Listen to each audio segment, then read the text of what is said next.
The night Amara fainted on the blistering pavement, she clutched two hungry babies to her chest, while a trail of shattered glass glittered like fallen stars. 10 steps away, a black SUV slowed inside, sat Ethan Okoro, the billionaire who once shared a single aching night with the woman he barely noticed by daylight. He didn't know the twins' names. He didn't know they were his. In a city that worships gold, love had been traded for pride secrets and one terrible misunderstanding.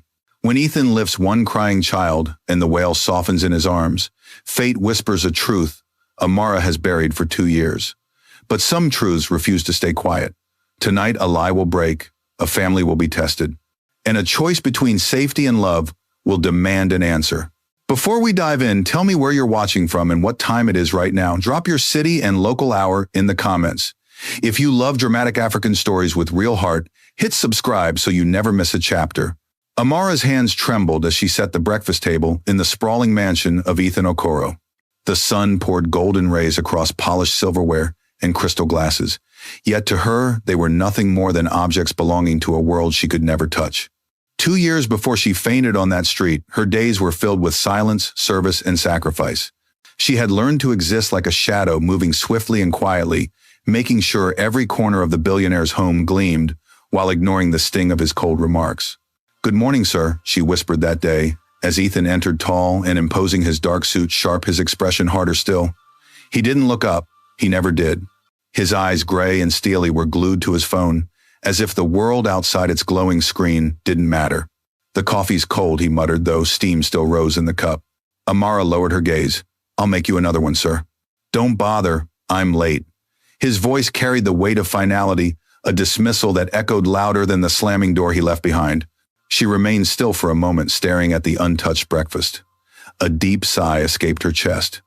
She had lived under his roof for almost 2 years, yet she was no more to him than the furniture. Just a maid. Just a face in the crowd.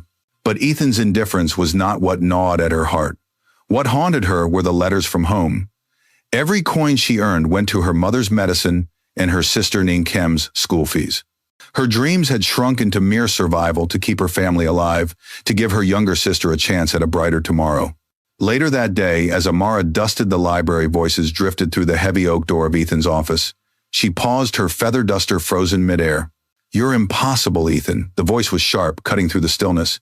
It was Vanessa, Ethan's fiancée, beautiful, wealthy, and entitled. "I told you." Ethan's tone was clipped with irritation. "This Dubai project is worth billions. I can't drop everything for a vacation." "Then give me money. I'll go without you. Paris, Rome, anywhere but here.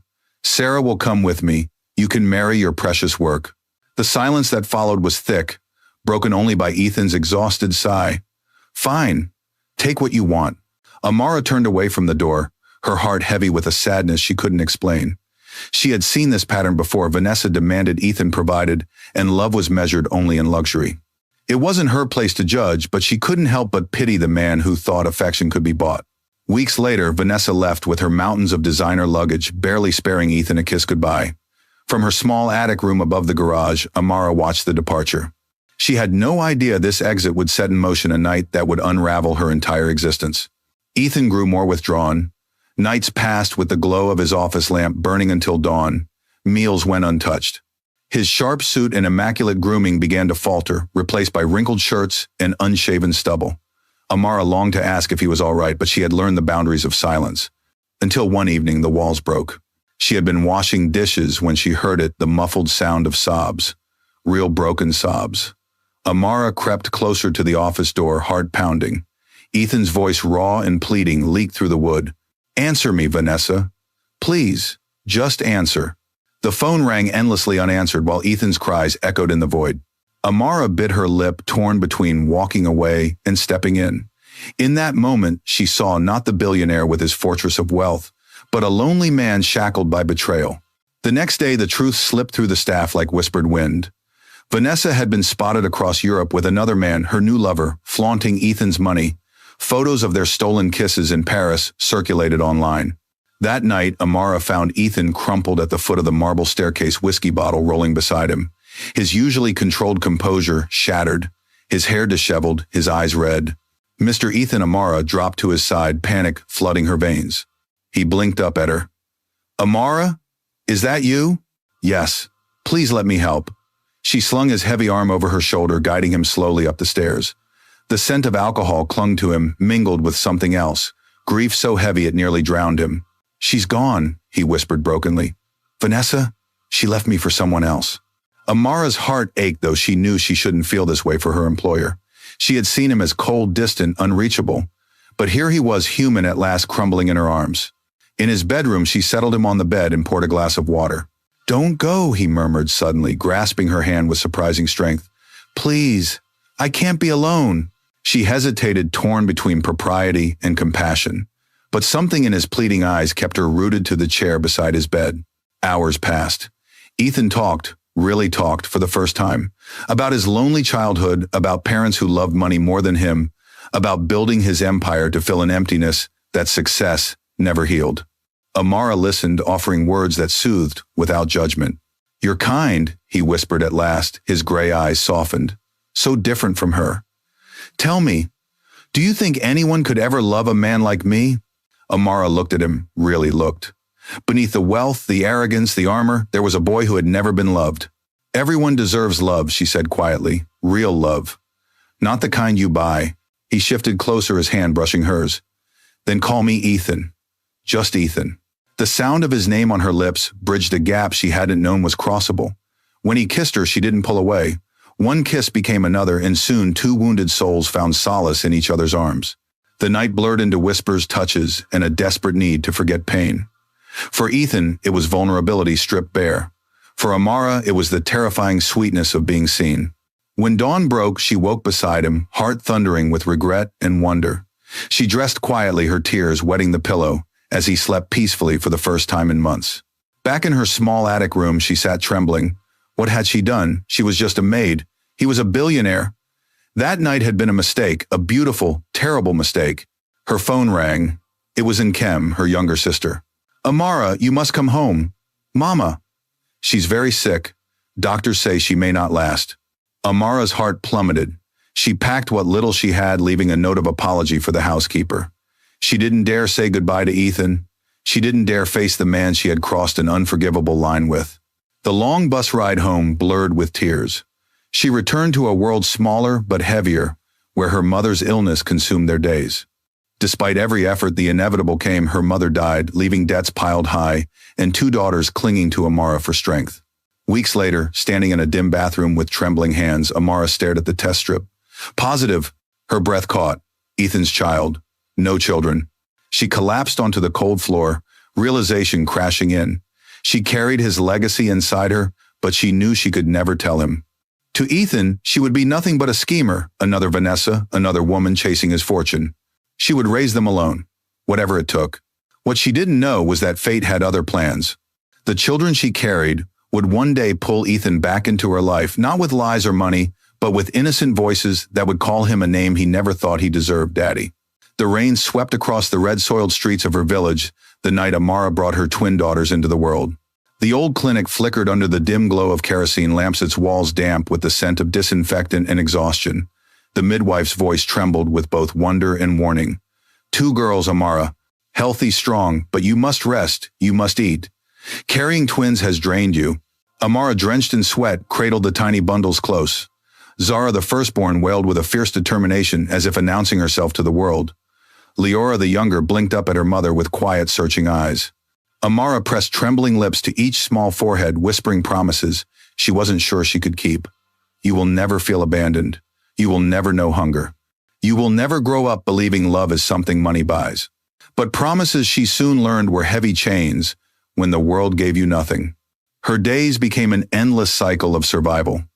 Dawn found her scrubbing hospital floors, the twins tied against her back with a faded wrapper. Afternoons she sold roasted ground nuts by the roadside, the girls cooing in a woven basket beside her.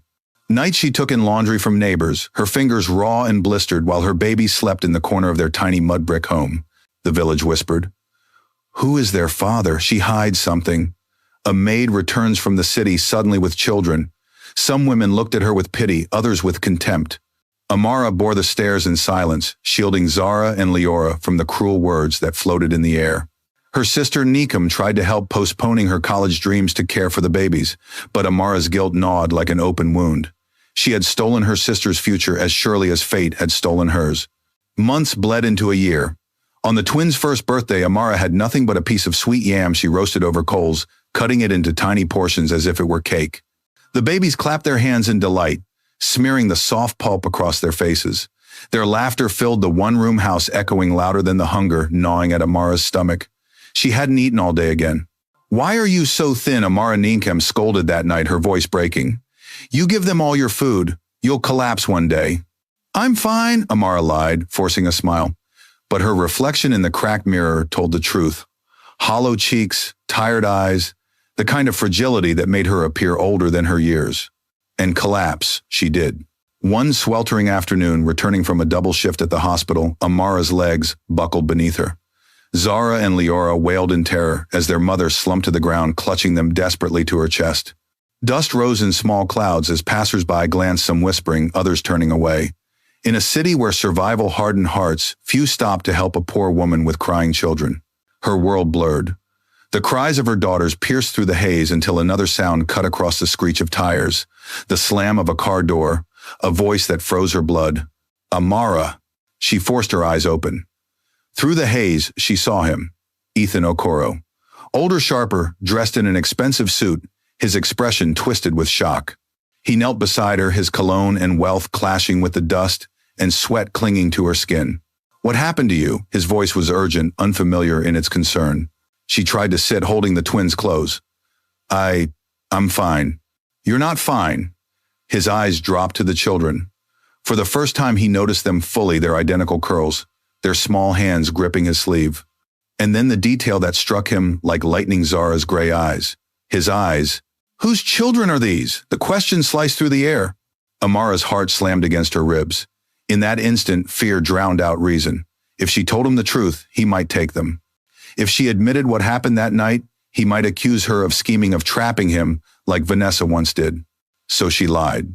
"They're mine. My husband, he died. I raised them alone." The words came out steady, though her soul screamed inside. Ethan's face softened, his brows furrowing with sympathy. "I'm sorry, Amara. Truly. Let me help you." "No, I can't." "You don't have a choice," he said firmly, lifting Zara into his arms. To Amara's shock, her daughter stopped crying immediately, staring up at him as if recognizing something buried in her blood. Ethan froze too, staring back at the child whose gray eyes mirrored his. For a moment, something flickered in his gaze, but he quickly masked it. "Come, you're going to the hospital." At the clinic, the doctor's verdict was grim: malnutrition, exhaustion, anemia. "She's starving herself to keep the children alive," the doctor told Ethan gravely. Ethan's jaw clenched. "Then she will have everything she needs. Money is no object." In the ward, Amara watched him through half-lidded eyes as he held Leora, awkwardly pacing to soothe her cries. His movements were clumsy, but his expression softened in ways she had never seen before. She wondered if he knew, if she had told him, would he have loved them, or would he have taken them away to raise without her? When she was strong enough to sit up, Ethan came to her bedside. His tone was businesslike, but his eyes held something gentler. "Come back with me, work in my house again. You and the children will have shelter, food security. I'll arrange everything." Amara's chest tightened. To return meant safety, but it also meant danger, the danger of being discovered. Every day under his roof would be a game of survival, keeping the truth buried, while her daughters grew into living mirrors of the man she once loved for a single night. "I can't accept charity," she whispered. "It's not charity, it's work. And I need you, Amara. The house hasn't been the same since you left." His words sliced her in half. Part of her wanted to collapse into his arms, to confess everything, to let him love his daughters. But the shadow of Vanessa's betrayal loomed large in her mind. Men like Ethan trusted no one. He would think she had schemed this from the beginning. "I need time to think," she said at last. "Take it," he replied softly, standing to leave. "But know this, I'm glad I found you." When the door closed, Amara clutched Zara and Leora to her chest, tears soaking their tiny curls. Her heart whispered one truth over and over: these are his daughters. Yet her lips repeated the lie she had chosen: he must never know. Outside, Ethan leaned against his car, staring up at the night sky. He didn't realize he was holding his hand against his chest, where Zara's small fingers had rested moments ago. He didn't realize his world had just shifted on its axis. Inside the clinic, Amara whispered promises into her daughter's ears, even as her heart bled. She had already sacrificed her dreams, her freedom, her body. Now she would sacrifice the truth. Better to bear the weight of lies than risk losing the only light in her life. But lies like debts demand to be paid, and soon Amara would learn that secrets buried in silence always find a way back to the surface. The air was heavy with the smell of polished marble and fresh roses as Amara stepped once more into Ethan Okoro's mansion. 2 years had passed since she had left it behind carrying nothing but grief and secrets, and now she returned not as the solitary maid she once was, but with 2 tiny shadows clinging to her skirts. Zara and Leora toddled beside her, their wide eyes marveling at the chandeliers above them, their laughter echoing through halls that once felt cold and lifeless. Ethan walked a few paces ahead, his hands clasped tightly behind his back. His steps were brisk, but his heart raced with an unfamiliar tremor. He had told himself he was simply offering Amara a job, offering the children a roof, but there was something deeper stirring beneath the surface. Watching the little girl so bright, so fragile, made something ache in his chest, though he could not yet name it. Mrs. Kate, the housekeeper, nearly dropped her duster when she saw Amara. "You're back, child," and with little ones, her eyes softened as she knelt smiling warmly at the twins. "What darlings? What are their names?" Zara and Leora Amara answered softly, smoothing their curls. "Beautiful Mrs." Kate murmured, then glanced quickly at Ethan. His face betrayed nothing, but his gaze lingered on the twins longer than he intended, especially Zara, whose storm-gray eyes seemed to pin him in place. The days settled into rhythm, though. For Amara, every moment felt like walking a tightrope. She worked hard as before, laundry, dusting, serving meals, but now she carried the constant weight of her lie. Each time Ethan bent to hand Zara a toy, each time Leora curled up on his lap without hesitation, Amara's chest tightened. It was as though the girls recognized him, instinctively drawn to something beyond blood, something she fought desperately to keep hidden. At first, Ethan kept his distance as though wary of frightening the children, but gradually his reserve cracked. One evening, as Amara prepared supper, she glanced into the living room and froze.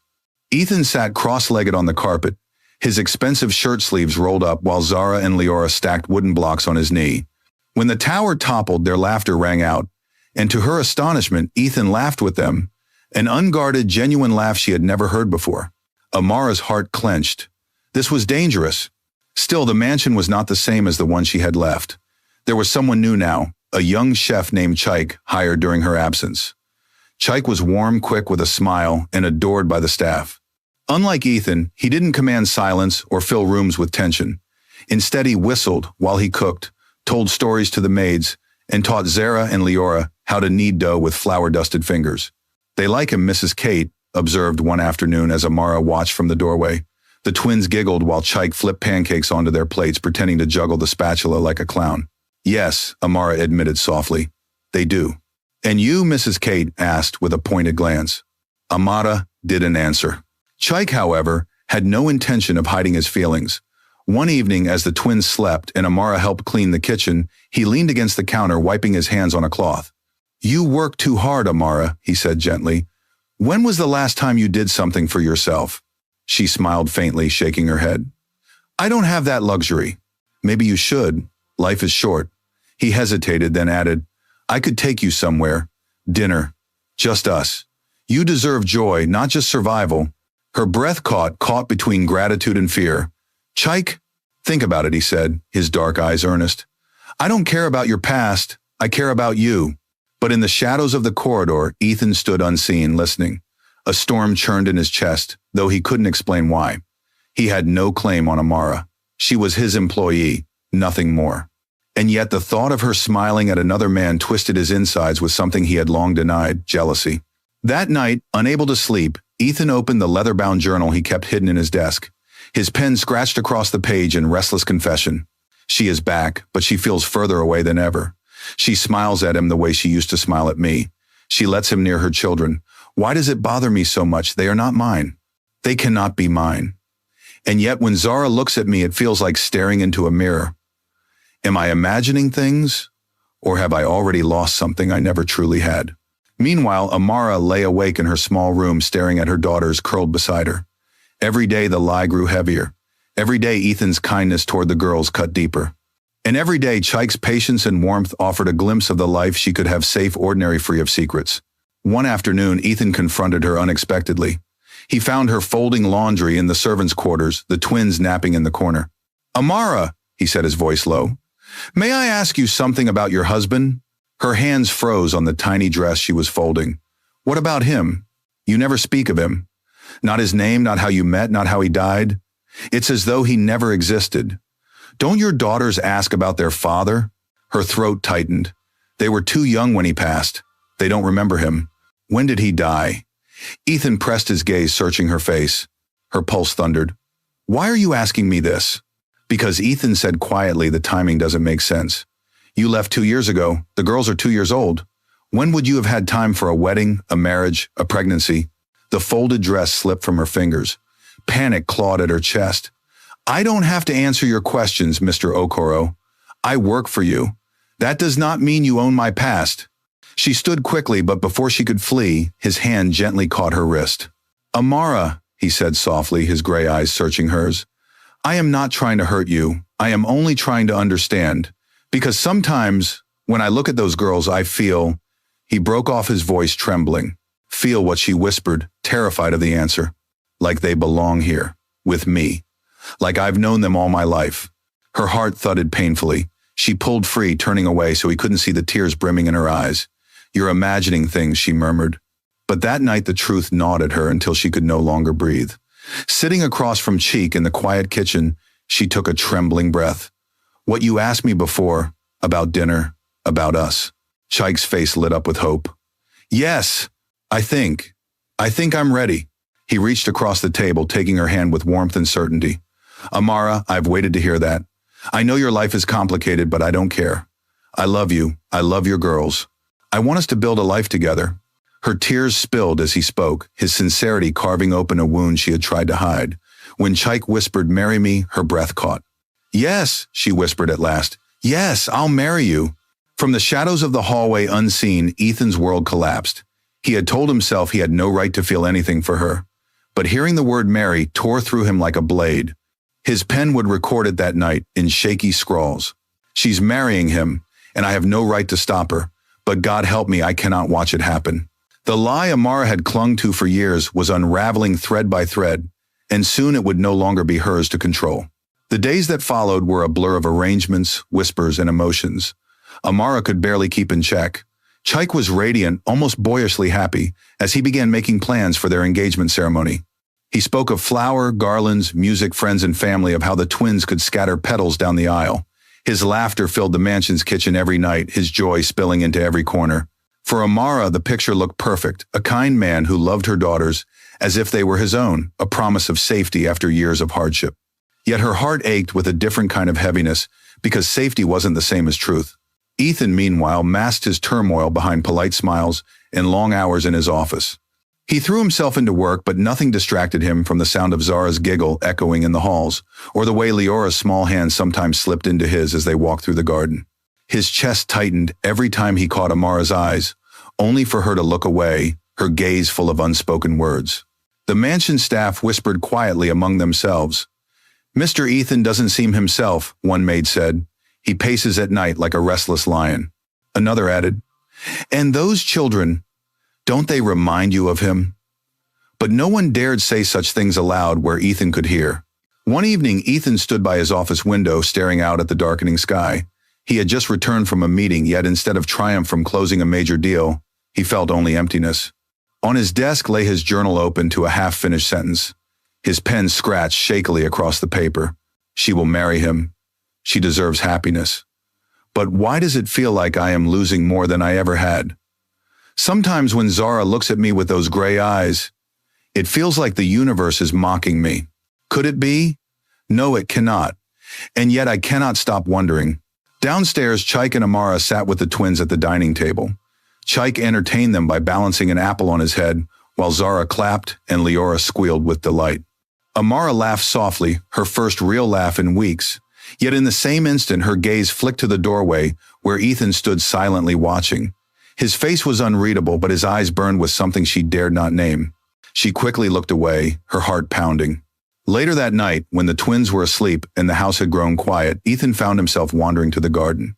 The moonlight cast silver over the roses, their fragrance sharp in the cool air. Amara was already there, sitting on the bench, her arms wrapped around herself, as though shielding from more than just the cold. You should be resting, Ethan said, softly approaching. She startled, then lowered her gaze. I couldn't sleep. Silence stretched between them, heavy and charged. Finally, Ethan spoke. Do you love him? Her breath caught. What? Chike. Do you love him? His voice trembled with restrained intensity. She hesitated, fingers tightening around the folds of her wrapper. He's kind. He cares for the girls. He wants to give us a life without struggle. That's not what I asked. Her throat tightened. The truth pressed against her lips, desperate to break free, but fear held it back. Yes, she whispered, though the word tasted like ash. Ethan's jaw clenched. He turned away, hiding the storm in his eyes. Then I hope he gives you everything you need, he said quietly before walking back into the shadows of the house. Amara sat trembling long after he left. For in her heart, she knew her answer had been a lie, just another to pile upon the secret already suffocating her. The engagement day arrived, with the mansion transformed. White roses wound along the stair banisters, fairy lights twinkled in the garden, and musicians tuned their instruments under the gazebo. Ethan had spared no expense, insisting the celebration be nothing short of beautiful. It was his gift, he told himself, to the woman he could never have. Amara dressed in a soft cream gown, her hair braided with delicate beads. Zara and Leora wore matching dresses of blush pink, their curls bouncing as they clutched small satin pillows bearing the rings. Guests filled the garden, friends of Chike, neighbors, even some of the village women who had once whispered cruelly about Amara.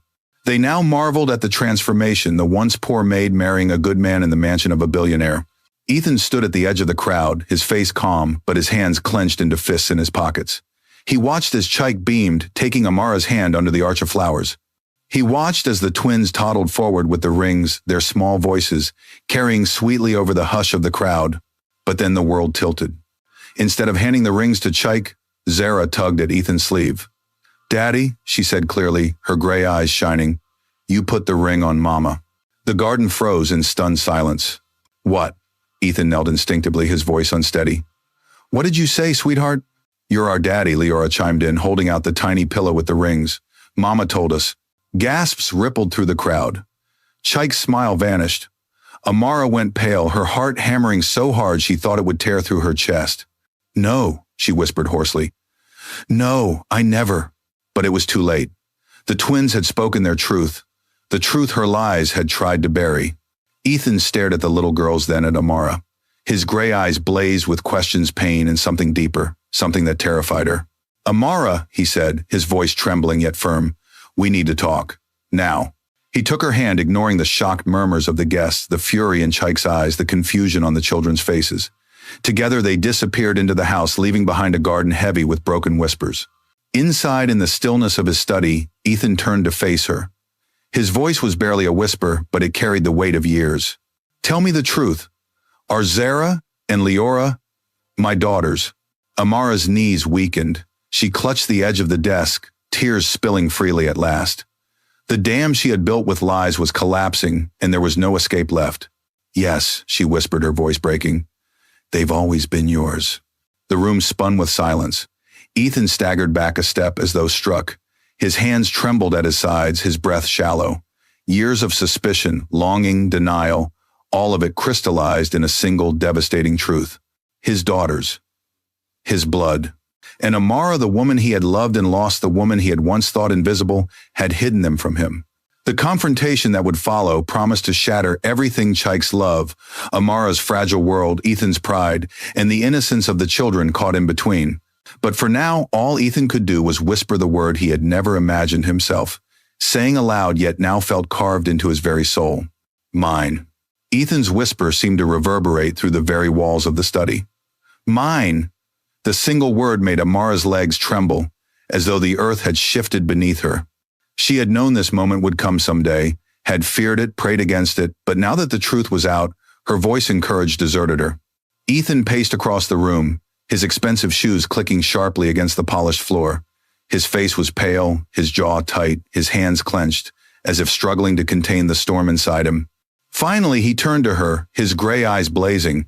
Why? The question was simple, but it cut her deeper than any accusation.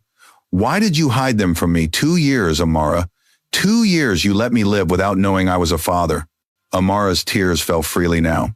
She sank into the chair by the desk, her hands trembling in her lap. Because I was afraid. Afraid of what his voice thundered through the room. Afraid I'd reject them. Afraid I'd send you away. Afraid I'd do what? Tell me. She swallowed hard, her throat burning. You remember what you said that day in the hospital after you found me on the street? Ethan frowned, trying to recall. What about it? You told me you admired me, that you couldn't imagine raising children on your own, that you weren't strong enough to be a father. Her voice broke. I believed you.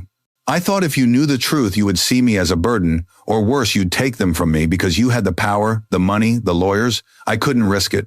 I couldn't risk losing my girls. Ethan froze, the memory crashing back. His words, spoken carelessly in that sterile hospital room, had been twisted by her fear into something they were never meant to be. His anger softened into shock. Amara, I wasn't rejecting the idea of being a father. I was praising you. I was terrified because I didn't think I was good enough, but I never would have abandoned them, or you. Her sobs grew harsher, shaking her small frame. I misunderstood, and for that, I stole 2 years from you. I'm sorry, Ethan. I thought I was protecting them, protecting us. The silence that followed was deafening. Ethan pressed his palms to his temples, then dragged them down his face, as though trying to wipe away the weight of betrayal. Do you understand what you've done? Do you understand what it means to lose 2 years of your children's lives? His voice cracked with pain. Their first words, their first steps, those moments are gone forever. You robbed me of them. Amara could not meet his gaze. Every word was true, and each truth was a blade piercing her chest. I know, and I will carry that guilt until my last breath. But I swear I did what I thought was best. Ethan's fists trembled. He wanted to rage, to demand, to punish. But when he thought of Zara's laugh, Leora's trusting eyes, something inside him broke. He sank heavily into the chair opposite her, his head bowed. For the first time in years, the proud billionaire looked defeated. They are mine, he whispered again, softer this time.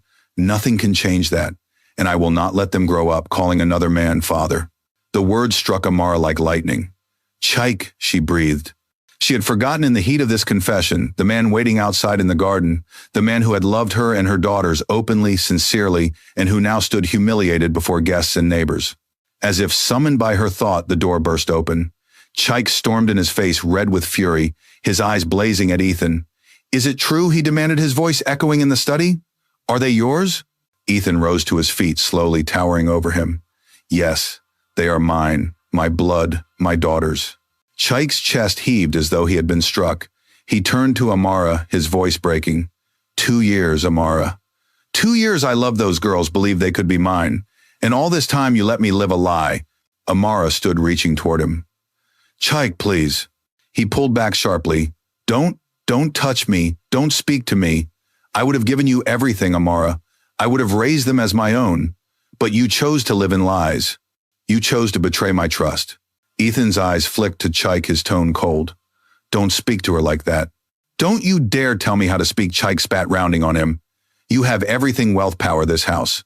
And now you steal the only thing I had. I love them. I loved her. And you didn't even know they existed.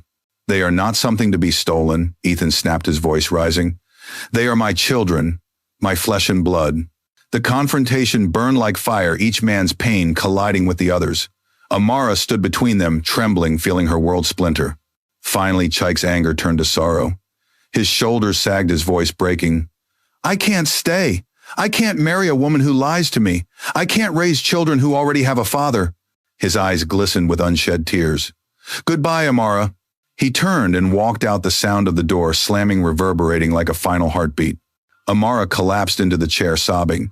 Ethan stood frozen, his fists clenched, his chest rising and falling rapidly. For a moment, he looked as though he wanted to go after Chaik to stop him, to explain, but then his gaze returned to Amara, and the raw truth between them left no space for anything else. Where are they now? Ethan asked, suddenly his voice steady but sharp. In the nursery, Amara whispered. Without another word, Ethan left the study. Amara followed, her legs weak, her vision blurred with tears. They found the twins awake, rubbing their eyes, confused by the noise and tension in the air.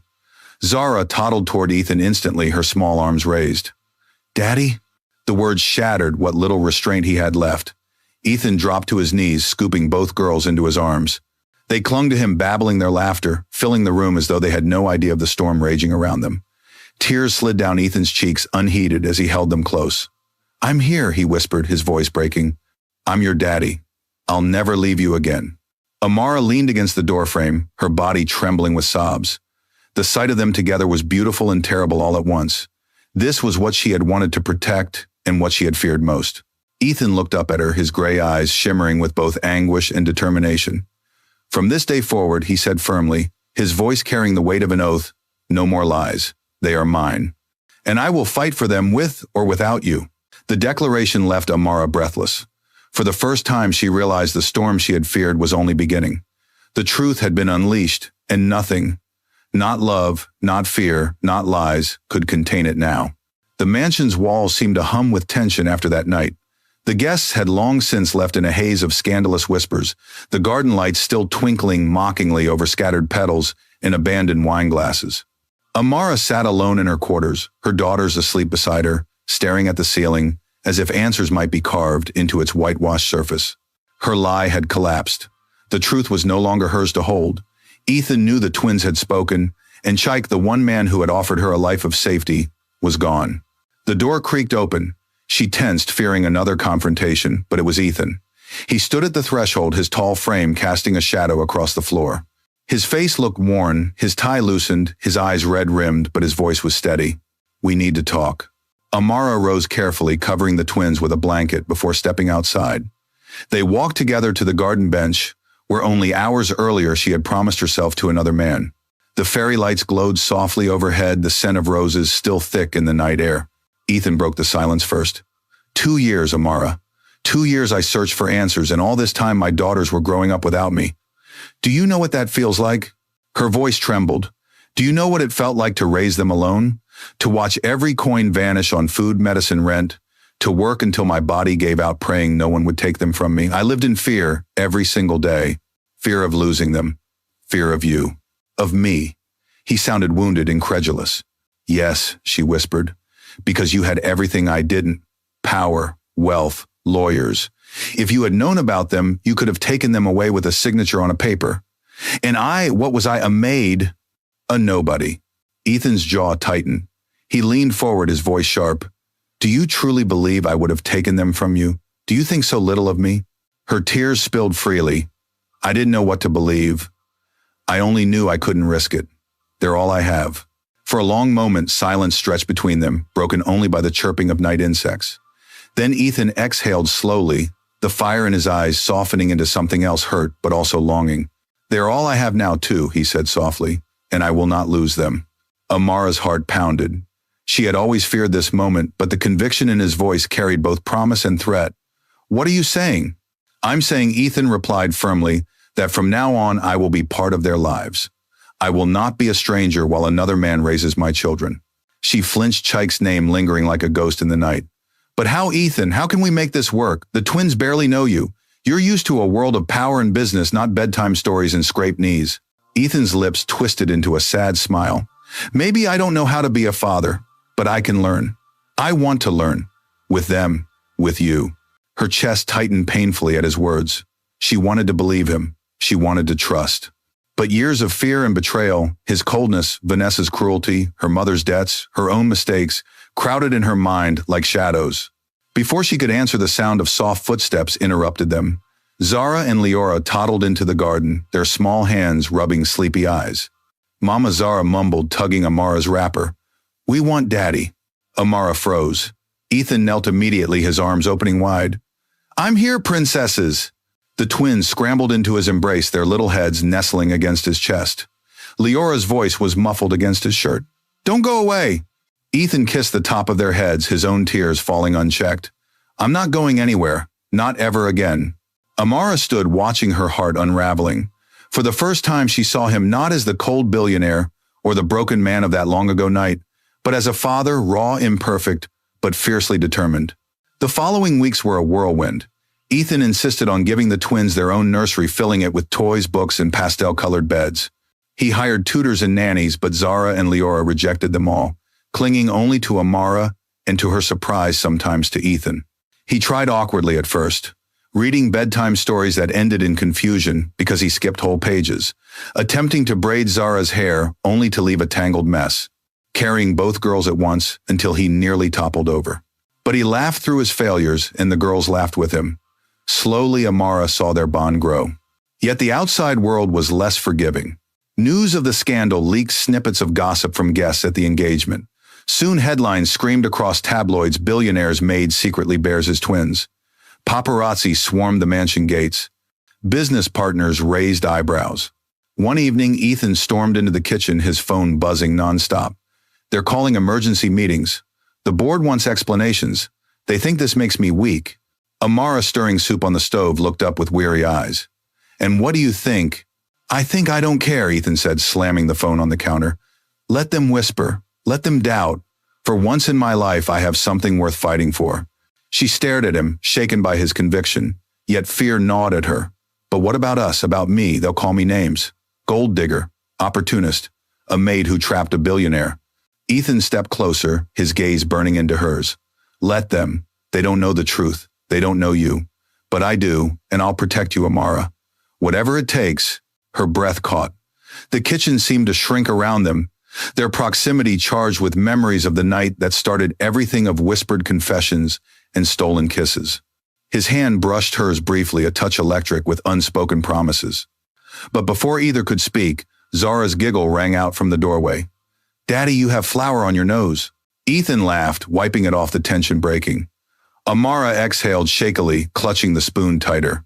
A few nights later, Ethan sat at his desk writing in his journal. His words were jagged, heavy with emotion. I have spent years building towers of glass and steel, chasing wealth to fill an emptiness I didn't understand. But tonight my daughters climbed into my lap and I felt whole for the first time. Amara fears I will hurt them, but I swear I will not. I have failed at many things, but I will not fail them, or her. Meanwhile, Amara lay awake in her room watching the twins sleep peacefully. Chaik's absence haunted her, but even more haunting was the truth she could no longer deny. Her heart still belonged to Ethan. She had buried it under fear and lies, but it pulsed stubbornly, rising each time she saw him cradle their daughters. She closed her eyes, whispering into the darkness, "What now, Mama? What do I do?" No answer came, only the quiet rhythm of Zara and Leora's breathing, and the faint sound of Ethan's pen scratching in the room across the hall. But peace was short-lived. One morning, Mrs. Kate rushed into the sitting room, her face pale. "Mr. Ethan, Miss Amara, there are reporters at the gate. Dozens of them. They've camped overnight, and there's a woman with them." Ethan stiffened.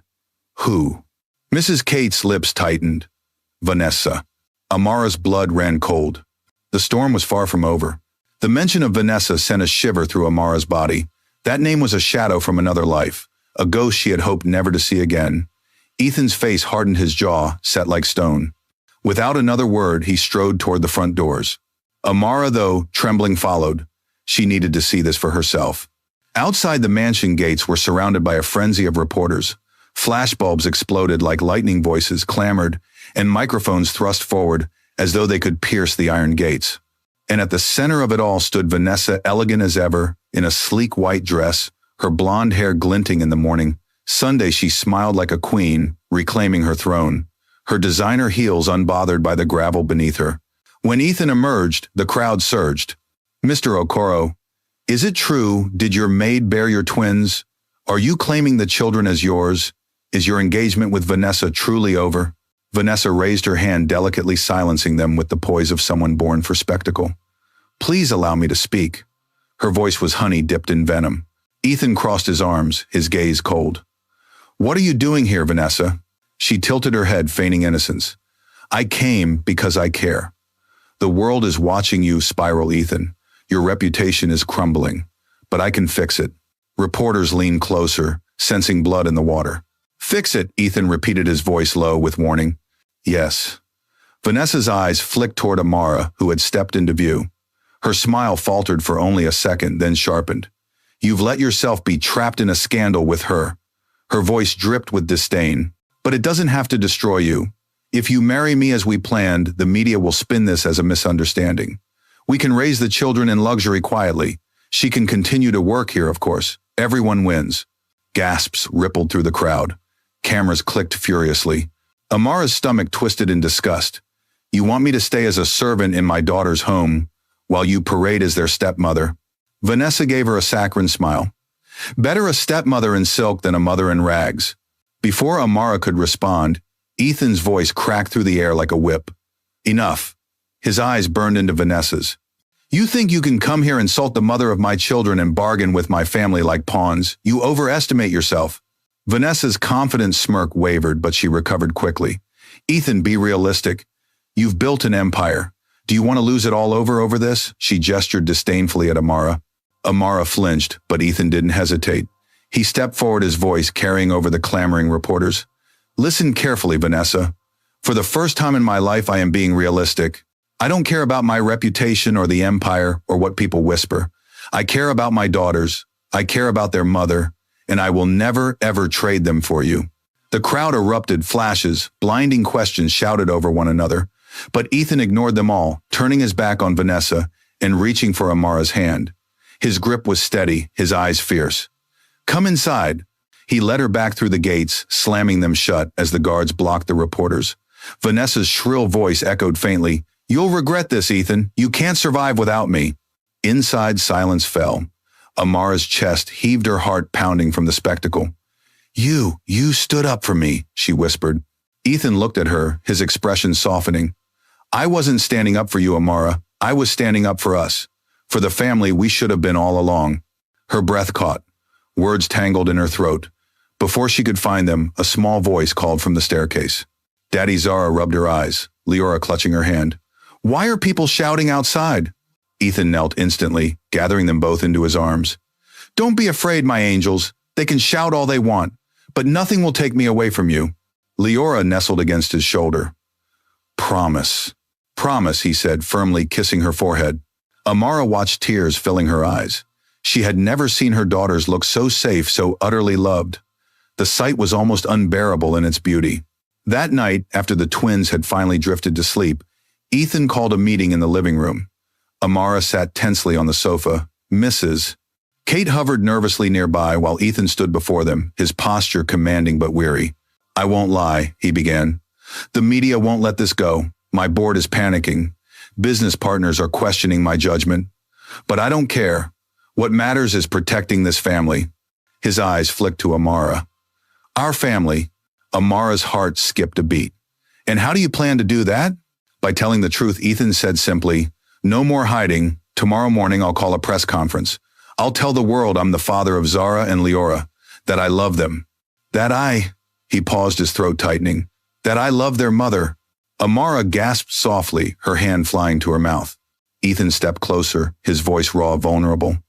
I've loved you since that night, Amara. I was too proud to admit it then, too blind to see it. But losing you for 2 years nearly destroyed me. I won't lose you again.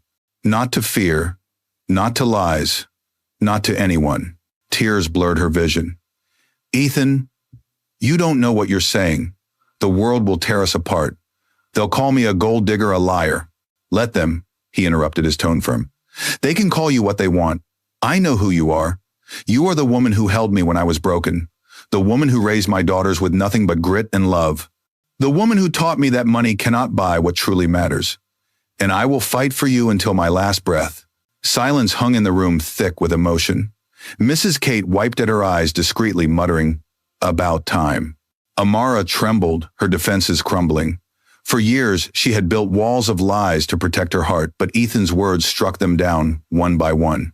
Ethan, she whispered, if you mean this, if you truly mean this, then promise me one thing. Don't just fight for us in public. Fight for us here, in this home, every day, not just as a billionaire, but as a father, as a man who can love without pride. Ethan's eyes glistened. He dropped to one knee, not with a ring, not with ceremony, but with sincerity. I promise. Amara's tears spilled freely as she pulled him into her arms. For the first time, she allowed herself to believe in the possibility of healing, of a family no longer bound by lies. But outside the mansion walls, cameras still flashed, reporters still speculated, and Vanessa's threat lingered like a storm on the horizon. The fight was not over, only just beginning. And as Amara lay awake that night, Ethan's arms around her, she whispered a silent prayer, may love be enough to weather what comes next. Morning sunlight spilled across the marble floors of the Okoro mansion, but the brightness brought no calm. Outside the gates, the press still swarmed like restless bees, waiting for the statement Ethan had promised. Inside, Amara sat at the dining table with a cup of tea that had long since gone cold. Zara and Leora played nearby with dolls, oblivious to the storm awaiting their family. Her heart thudded with each passing minute. She had lived in shadows for so long that stepping into the light felt like walking barefoot across blades. 1,000 fears clawed at her mind. What if the world turned its cruelty on her daughters? What if Ethan's business collapsed, and he came to resent her for it. What if love was not enough to shield them from the venom of gossip and greed? Ethan entered the room, dressed in a tailored navy suit, his presence commanding but softer now than she remembered in the early days. He paused, watching her, then the children. His gray eyes lingered on Zara as she laughed a laugh so unguarded, it broke something open in him. He moved closer, laying a gentle hand on Amara's shoulder. "It's time," he said quietly. Amara swallowed hard. "And you're certain this is the right way?" He crouched beside her chair, meeting her gaze directly. "For 2 years you carried this burden alone. Today I carry it with you. No more hiding, Amara. No more lies. We owe the girls the truth. We owe ourselves the truth." Zara toddled over, climbing onto his knee. "Daddy, are you going to fight the bad camera people?" she asked innocently. Ethan chuckled, kissing her forehead. "Something like that, sweetheart. But don't worry, I'll keep you safe." The press conference was held in the mansion's grand hall. Reporters filled every seat, cameras lined the back wall, and the air buzzed with the electricity of scandal. Ethan stood at the podium, his hands steady, his jaw strong. Beside him, Amara clutched the twins, her breath shallow, but her chin lifted high. Ethan began. "For years I have lived my life behind walls of power and pride. Today those walls come down." The room hushed, instantly, pens scratching across notepads. "Yes, the rumors are true. Zara and Leora are my daughters. And the woman you have whispered about, questioned, insulted Amara is their mother. She is also the woman I love." Gasps rippled through the crowd. Camera flashes blinded. Ethan continued, his voice unwavering. 2 years ago, because of misunderstandings, we lost each other. During that time, Amara raised our children alone. She sacrificed everything for them. She is not a gold digger. She is not a scandal. She is the strongest, most courageous woman I have ever known, and I will spend the rest of my life proving worthy of her and of the daughters we share. The hall erupted with questions, but Ethan raised his hand for silence. "You may twist this story as you like, but the truth is this: I am no longer hiding. My daughters will grow up knowing who their father is, not as a headline, but as a man who chooses them every single day." Beside him, Amara's knees nearly buckled from the weight of his words.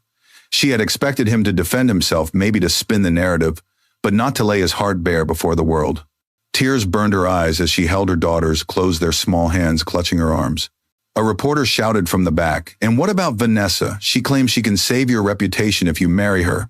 What do you say to that?" Ethan's lips curved into a cold smile. "Vanessa belongs to my past. My future is standing right here." The hall thundered with noise, but nothing could drown out the surge of relief in Amara's chest. For once, truth was louder than lies. That evening, after the reporters were escorted away and the mansion returned to uneasy quiet, Ethan found Amara in the nursery. She was tucking Zara and Leora into bed, her soft voice humming a lullaby. He leaned against the doorframe, watching the tenderness in every gesture, every smile. When the girls finally drifted to sleep, Amara turned to him. "Do you realize what you've done? You've made yourself a target. The board, the media, they won't let this go easily." Ethan stepped closer, cupping her face gently. "Let them come. I've spent my life building a kingdom of glass. If it shatters, so be it. What matters is that I have you. I have them. That's all I need." Her tears spilled over. "You make it sound so simple." He kissed her forehead. "It is. Love makes it simple. We were the ones who made it complicated."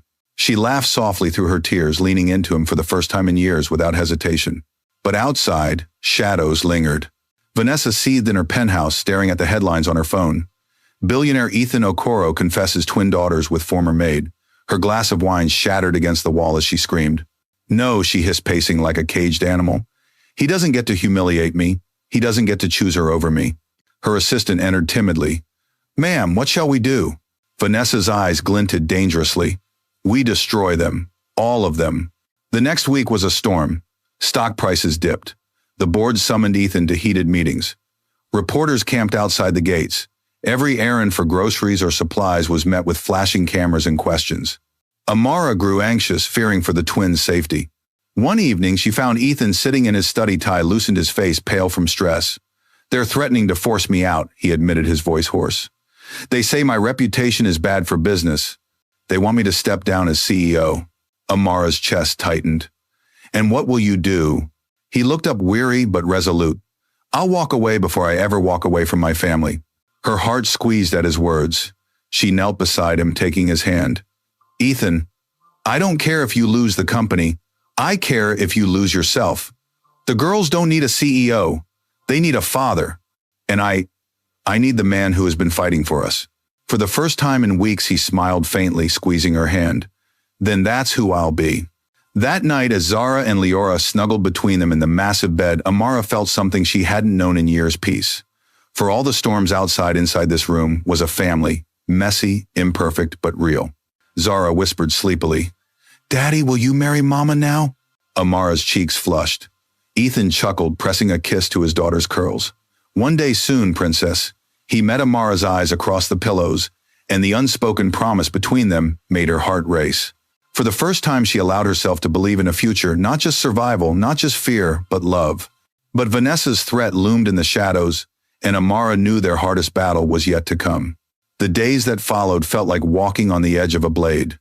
Inside the mansion, warmth was slowly returning, Ethan reading clumsily to the twins before bed, Amara laughing despite herself when he fell asleep. Mid-story, Zara and Leora running through the halls calling Daddy, Daddy, as if they had always known. But outside those walls, the world circled like wolves. Headlines screamed Okoro Empire in crisis. Tabloids speculated about Amara's past, twisting her into a villainous caricature of the maid who trapped a billionaire. Online forums debated her worth, some calling her a gold digger, others admiring her courage. Amara tried to ignore it, but every cruel word felt like a dagger. She avoided her phone, avoided the windows where cameras flashed like lightning storms. Ethan saw it. One evening, after a particularly vicious article surfaced, he found her sitting alone in the nursery rocking Zara, though she was already asleep. Amara's eyes brimmed with tears. "They hate me," she whispered. "They hate the girls. They'll never accept us." Ethan knelt beside her, taking her trembling hands. "Listen to me. The world doesn't get to decide our worth. They don't know you, Amara. They don't know the woman who worked herself to the bone to keep her children alive. They don't know the woman who gave up everything to protect them. They don't know the mother of my daughters. But I do. And I will not let their poison touch you." Her tears spilled over as he pressed her hands to his chest. For the first time, she felt the shield of his determination, not as arrogance, but as love. But the world would not retreat quietly. One morning, the mansion gates were breached. A reporter disguised as a delivery man slipped past the guards, snapping photos of the twins in their playroom before Ethan's men dragged him out. The images hit the internet within hours, Zara holding her doll, Leora smiling at her father. The photos should have been innocent, beautiful. Instead, the captions twisted them cruelly illegitimate heiresses of the Okoro fortune. Amara broke down when she saw the article. "They're just children," she cried. "They don't deserve this." Ethan's fury was volcanic. He called his legal team, vowing lawsuits that would bankrupt any paper daring to exploit his daughters. But even as he raged, Amara knew the truth. Once a story was loose to the world, it could never truly be contained. Vanessa struck next. At a glittering gala downtown, she arrived, draped in diamonds, clutching a microphone, as reporters swarmed. Her speech was rehearsed, each word aimed like a dagger. "Poor Ethan," she cooed. "He's lost his mind. That maid has bewitched him, and now he's destroying everything he built. His company is in chaos, investors are fleeing, and all because he couldn't control himself one drunken night. Is that the kind of man you want leading an empire?" The story exploded. By the next morning, Ethan's board demanded his resignation. Shareholders panicked. Stock values plummeted. Amara found him pacing his study tie, loosened his face pale with exhaustion. "They're cornering me," he admitted, voice hoarse. "If I don't step down, they'll force me out publicly. And Vanessa is whispering in every ear that she can save the company if they back her instead." Amara's blood ran cold. "She wants everything, your name, your empire, your life. And she'll use you to get it," Ethan growled. "She's already painting you as the downfall of everything I built." Amara's hands shook. "Maybe she's right. Maybe if I weren't here." "Don't." His voice cracked like thunder. He seized her shoulders, his eyes blazing. "Don't ever blame yourself. You and the girls are not my downfall, Amara. You're my salvation." Her lips trembled. "Then what are we supposed to do?" Ethan exhaled slowly, his grip softening. "We fight. Not with lies, not with hiding. We show them the truth." The next day, Ethan made a bold move. He invited select journalists into the mansion, not the vultures who hunted scandal, but a handful of respected reporters known for integrity. Cameras were allowed only in certain rooms, guards posted at every door. Amara was terrified, but Ethan convinced her. "If they see us as we really are, not as Vanessa paints us, the tide will turn." And so for the first time, the world glimpsed the truth. The footage showed Ethan reading clumsily to his daughters who giggled as he stumbled over words. It showed Amara teaching them to sing lullabies from her village, her voice rich with culture and love. It showed Ethan not the untouchable billionaire, but a father tying crooked bows in his daughter's hair, laughing at his own failures. The documentary aired 2 nights later. Within hours, it went viral, not because of scandal, but because of sincerity. Viewers flooded social media with comments, "This is what love looks like. Forget the money, this is real, family." For the first time, Amara felt the tide shifting. But Vanessa was not finished. Late one night after the house had gone quiet, Amara heard a noise in the garden. Heart pounding, she crept to the window. A figure stood among the shadows, Vanessa, her white dress glowing eerily in the moonlight. Before Amara could call for Ethan, Vanessa's voice cut through the darkness. "You think you've won," she hissed. "This isn't a fairy tale. He will tire of you, of your poverty, your simplicity, and when he does, I'll be waiting." Amara's blood chilled. "You're wrong. He chose us." Vanessa's smile was cruel. "Men like Ethan don't change. He may play father for a while, but in the end, his world is mine, not yours. Enjoy your little dream while it lasts." Then she disappeared into the night, leaving Amara trembling. The next morning, Amara told Ethan everything. His fury was immediate. "She's trespassing now, harassing us. This ends here." He called his lawyers, his security team, even the police.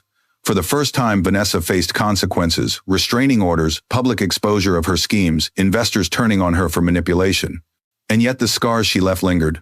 That night, as Ethan tucked the girls in, Amara whispered, "What if she's right? What if your world and mine can't truly fit together?" Ethan turned his gaze steady. "Amara, I don't want my old world anymore. I want this one. With you, with them, whatever it costs." She searched his face looking for doubt, but found only resolve. Slowly she nodded. "Then we'll face it together." He smiled faintly, pulling her close. Together. The weeks ahead were still fraught, but something had changed. The world no longer saw scandal, they saw a family. The board's threats lessened as public support grew. Investors returned cautiously, buoyed by Ethan's honesty. And though Vanessa lingered like a shadow, her power weakened each day.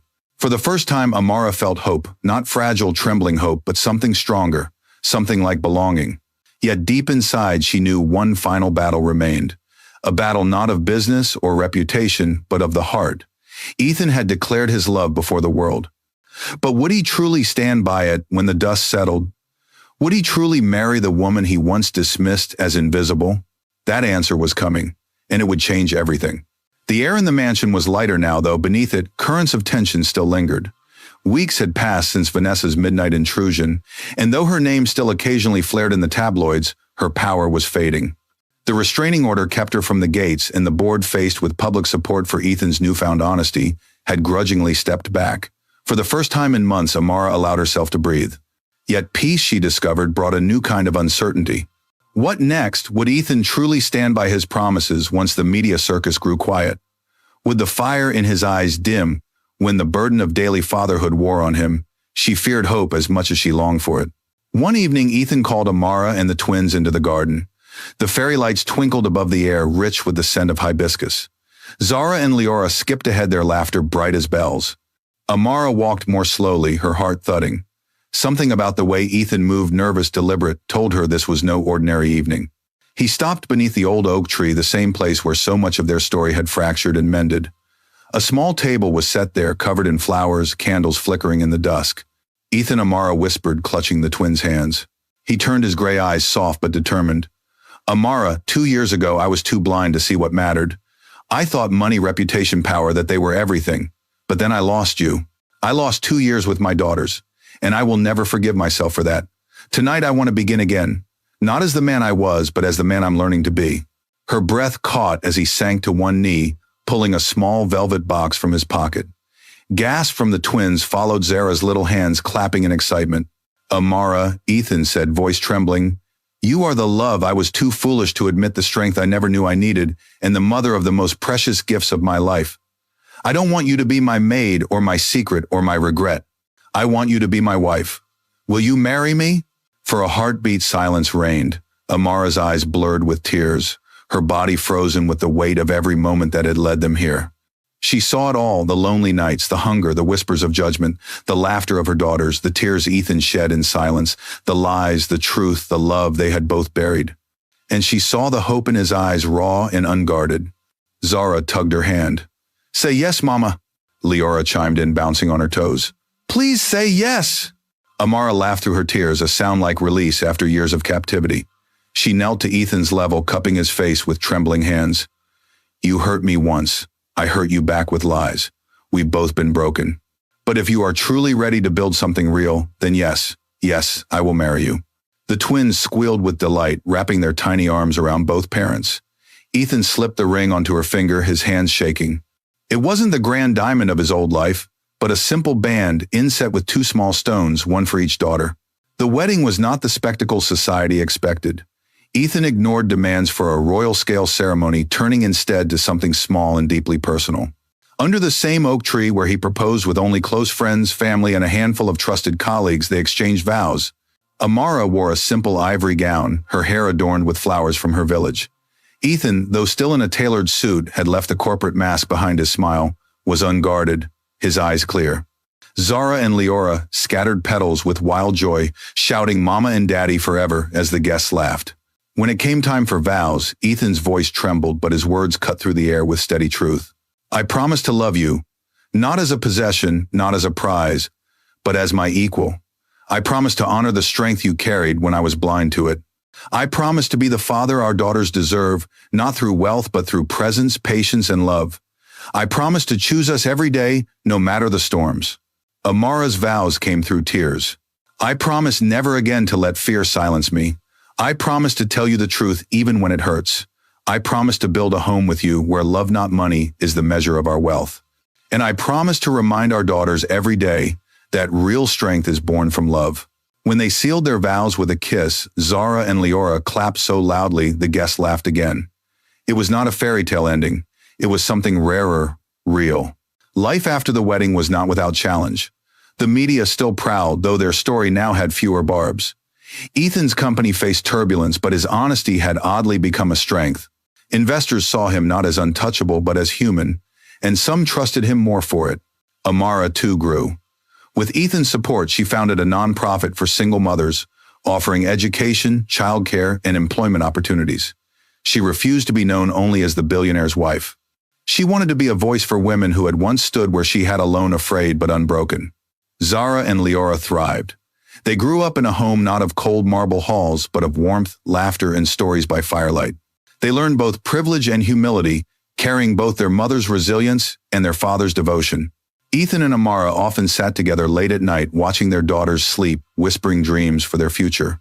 And though scars remained memories of betrayal, fear, and Vanessa's venom, they were no longer chains. They were reminders of battles won, of love that survived.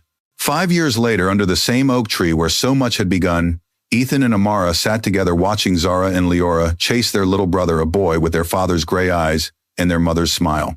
"Do you ever regret it?" Amara asked softly. Ethan wrapped his arm around her. "Regret what?" "Choosing us over the easy path. Over the empire." He kissed her temple. "Never. You gave me something no empire ever could, a life worth living." Amara smiled, resting her head on his shoulder. For the first time, she believed it. Not because the world said so, not because the papers had forgiven them, but because she felt it in the rhythm of her children's laughter, in the steadiness of Ethan's arms, in the peace that had taken years to grow. They were not perfect. They were not untouchable, but they were a family, and that was enough. Every choice we make carries weight not just for ourselves, but for those who walk beside us. Amara's story is not one of fairy tale perfection, but of courage, forgiveness, and the power of truth. She learned that fear can build walls, but only love tears them down. Ethan discovered that wealth means nothing if it costs you the people who matter most. Together they proved that real strength is not in money or status, but in the willingness to fight for family, even when the world is against you. Perhaps the greatest lesson here is simple. We are all flawed, all capable of mistakes. But when we choose honesty, when we choose love, we can turn even the deepest wounds into bridges toward healing. What do you think? Was Amara right to finally trust Ethan?